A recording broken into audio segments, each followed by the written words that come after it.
सबसे बढ़कर अमेरिका में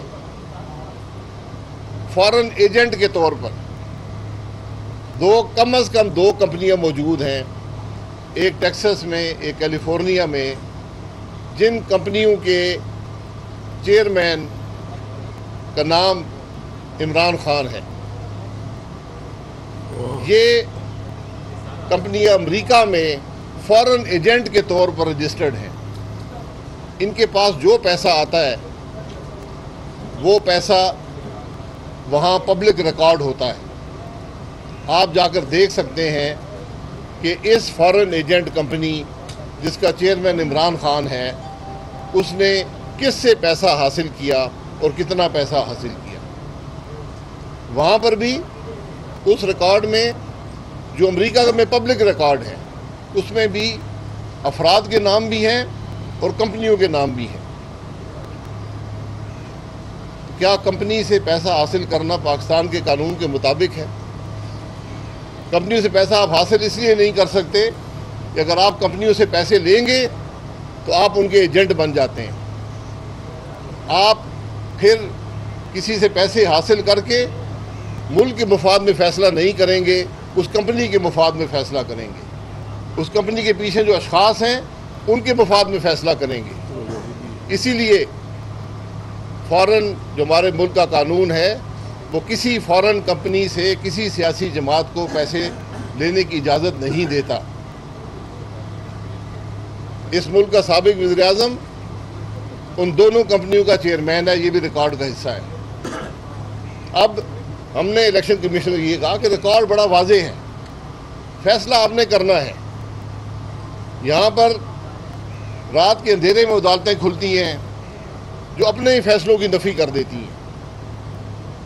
तो क्या ये पाकिस्तान के अवाम का हक नहीं कि उनको मालूम हो कि इस मुल्क की एक बड़ी सियासी जमात किससे पैसे लेती रही है, कब लेती रही है, कितने लेती रही है। और सबसे हैरत अंगेज़ बात यह है कि उस पैसे की एक बड़ी रकम जो हासिल की गई वो मुल्क में नहीं आई। वो आज भी बाहर मौजूद है, वो ज़ाती अकाउंटों में मौजूद है। इन सवालात का जवाब किसी के पास है? हर हरबा इस्तेमाल किया पीटीआई ने और इमरान खान ने कि ये मामला इलेक्शन कमीशन में ना चल सके।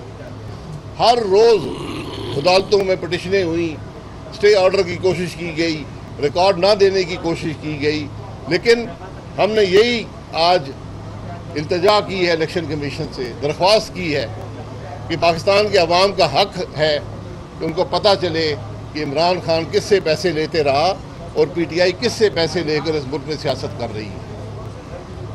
सिर्फ कल की बात है कि फाइनेंशियल टाइम जैसे इदारे में, जिसको आप अदालत में लेकर जा सकते हैं, उन ममालिक में भारी रकम हासिल कर सकते हैं, उसने कहा और के आरिफ नकवी साहब जो अबराज कंपनी के चीफ एग्जीक्यूटिव ऑफिसर थे, जो एक इन्वेस्टमेंट बैंकर थे, उन्होंने लंदन में क्रिकेट मैच करवाए और वहाँ पर करोड़ों रुपए की रकम हासिल की उन लोगों से। और उनको बताया गया कि ये रकम जो है ये चैरिटी के कामों में इस्तेमाल होगी, यानी अवाम की फलाह के लिए इस्तेमाल होगी। और ये भी रिकॉर्ड का हिस्सा है कि जो आरिफ नकवी साहब की कंपनी थी जिसका नाम भूटान क्रिकेट लिमिटेड था, जो क्रिकेट मैच करवा कर पैसे फलाही कामों के लिए इकट्ठे करती थी, उस कंपनी से 55 करोड़ रुपए से ज़ायद रकम पाकिस्तान पीटीआई और इमरान खान के अकाउंट में भेजी गई। ये सब बातें रिकॉर्ड का हिस्सा हैं और ये वो रिकॉर्ड है जिसको इमरान खान ने नहीं दिया। 8 साल इमरान खान ने कोई रिकॉर्ड नहीं दिया। ये स्टेट बैंक का रिकॉर्ड है जिसकी कोई नफ़ी नहीं कर सकता। रिकॉर्ड पर मौजूद है कि भूटान से $2.2 मिलियन जो आज 55 करोड़ रुपया बनता है, वो रकम यहाँ पर पीटीआई और इमरान खान के अकाउंटों में आई है। ये रकम हासिल करके आपने क्या इलेक्शन कानून की नफ़ी नहीं की? क्या आपने अपने फैसले किसी को बेचे नहीं? इन कंपनियों के पीछे कौन लोग थे, ये वक्त बताएगा। लेकिन हकीकत ये है कि चोर जब चोरी करता है उसकी सबसे बड़ी कोशिश ये होती है कि मैं किसी न किसी तरह इस काम से निकल सकूं, रिकॉर्ड पेश ना कर सकूं, कानून के गिरफ्त से बाहर आ सकूं। तो जो 8 साल इमरान खान का अमल रहा है, जो पीटीआई का अमल रहा है, वो इस बात की वाज़ेह दलील है कि ये दूसरों से पैसा हासिल करके, ऐसी कंपनियों से जिसके मालिकान का पता नहीं है, जो इलेक्शन कानून की नफ़ी है, पैसा हासिल किया गया और पाकिस्तान में सियासत में इस्तेमाल किया गया। तो जब आप सियासत में किसी का पैसा इस्तेमाल करेंगे तो फिर कल उसकी कीमत भी आपको अदा करनी पड़ती है, और वो कीमत पाकिस्तान के अवाम अदा करते हैं। सवाल ये उठता है, अगर इमरान खान के हाथ साफ थे, पीटीआई के हाथ साफ थे, तो पहले दिन ही जब फॉरेन फंडिंग का केस आता कहते ये रिकॉर्ड है, ये हमने पैसा इकट्ठा किया है, ये लो इलेक्शन कमीशन, ये अब फैसला करो। 8 साल आपने हर हरबे से उस रिकॉर्ड को अवाम के सामने ना आने की कोशिश, हर हरबे से इलेक्शन कमीशन को धोखा देने की, उनके काम की नफ़ी करने की, उनके प्रोसेस को रोकने की आपने कोशिश, हर कानूनी गैर कानूनी हरबा इस्तेमाल किया। आज भी आप देखते होंगे कि इमरान खान हमला करता है इलेक्शन कमीशन पर, उस इलेक्शन कमीशन पर जो उसी की हुकूमत के अंदर बना था। हमला इसलिए करता है कि उसको पता है कि फॉरेन फंडिंग के हक़ाइक़ क्या है, उसको पता है कि इस मुल्क का हर इलेक्शन का कानून उसने तोड़ा है, हर फंडिंग का कानून तोड़ा है। इन सवालात के जवाब सिर्फ इलेक्शन कमीशन की रिपोर्ट में आएंगे। स्क्रूटनी कमेटी की रिपोर्ट आपके सामने आई थी, हर हरबा इस्तेमाल किया गया कि वो रिपोर्ट अवाम के सामने ना आ सके। उसी रिपोर्ट की बुनियाद पर मज़ीद कार्रवाई हुई है। इसलिए इमरान खान की कोशिश ये है कि मैं गालियाँ निकाल कर, ज़ाती हमले करके इलेक्शन कमीशन पर दबाव डालूं कि मेरे ख़िलाफ़ रिपोर्ट शाया ना हो। हमने आज इलेक्शन कमीशन को सिर्फ एक बात की है कि आपकी ज़िम्मेदारी है पाकिस्तान के अवाम के सामने, आपकी आईनी ज़िम्मेदारी है कि ये रिपोर्ट अवाम के सामने आए और इसके मुताबिक कार्रवाई हो। अच्छा सर, ये बताइए सर, पहले इलेक्शन कमीशन के साथ जो मुलाकात हुई है उसमें आउटकम क्या रहा है?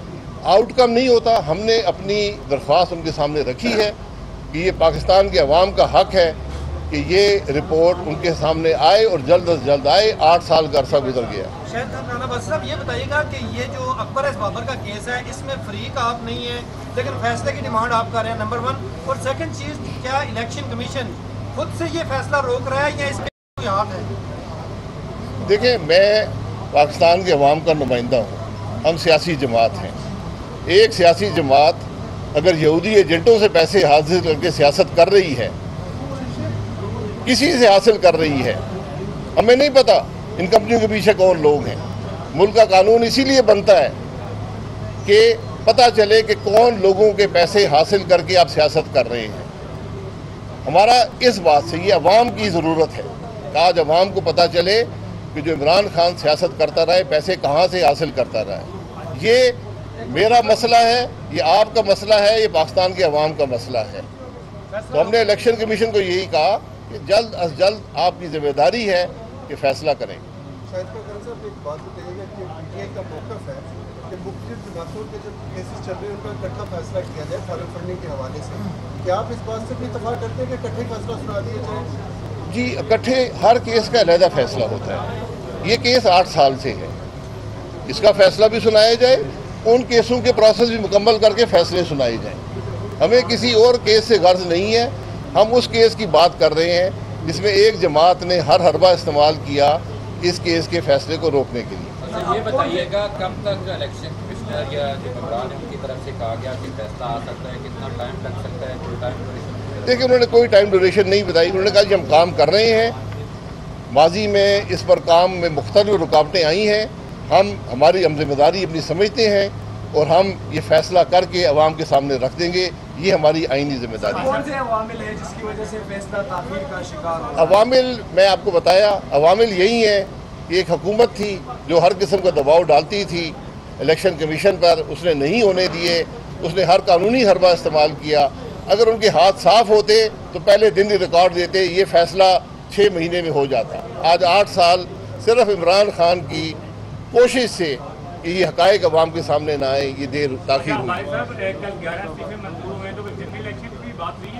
नहीं, हमारी इस बारे में कोई बात नहीं, हमारे सिर्फ एक नुकता था जो बात हो गई। बाकी भी इस्तीफे के वो कब तक मंजूर होंगे? ये स्पीकर साहब से सवाल है।